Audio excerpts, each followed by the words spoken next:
যখন রাস্তা দিয়ে যখন মেয়েরা যায়, মেয়ের চেহারার দিক দিয়ে না তাকায়, ও তাকায় বুকের দিকে, তাকায় পিছনের দিকে। ওর তো ক্যারেক্টারই ভালো না, ক্যারেক্টারলেস একটা ছেলে। ময়লা ঢুকে তুমি পেট খারাপ হইব, তাহলে তুমি স্বাস্থ্য কেমনি? হ্যাঁ জোশ হ্যাঁ ভাবি আসছে। আসো। হ্যাঁ বাবু তুমি আসছো, ভালো হয়েছে। আজকে তোমাকে এর জন্য ছাদ ভাল লাগে তাই না? ছাদ তো অনেক সুন্দর, সুন্দরী, অনেক সুন্দর জায়গা আছে ছাদে তাই না? বাসায় জিম করতে ভাল লাগে না, বাসায়- শান্তি পাও ছাদের মধ্যে তাই না? বাসায় তো ফ্লোরটা নষ্ট হইব না। ওই এই বাড়ি- পাবেল, তুমি তো দুইটা স্টেপ শিখাই দিছিলা, 3 নাম্বার স্টেপে কি বাসা ট্রাই করব? এখানে ট্রাই করাও, শিখাও শিখাও। দেখাইতাছিল তো এইভাবে এইভাবে শিখাও। আমাকে তো পাবেল কখনো এরকম টাচ করে দেখায় দাও নাই যে শান্ত এইভাবে করলে তোমার ফিগার সুন্দর হবে, এইভাবে করলে তোমার হাত সুন্দর থাকবে। কখনো তো শিখাও নাই আমাকে। না, কইছে কি এইটা তোমার আঙ্গুল আছে, আঙ্গুল বদমাশ লুচো, তোর মুখ দিয়ে তো কথা বের হইতাছে। জানগা।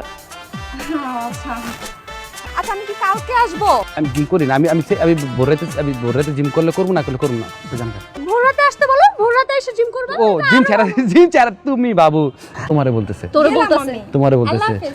তোমারে বলছে। এর জন্য তুই প্রতিদিন ছাদে আসিস না না? না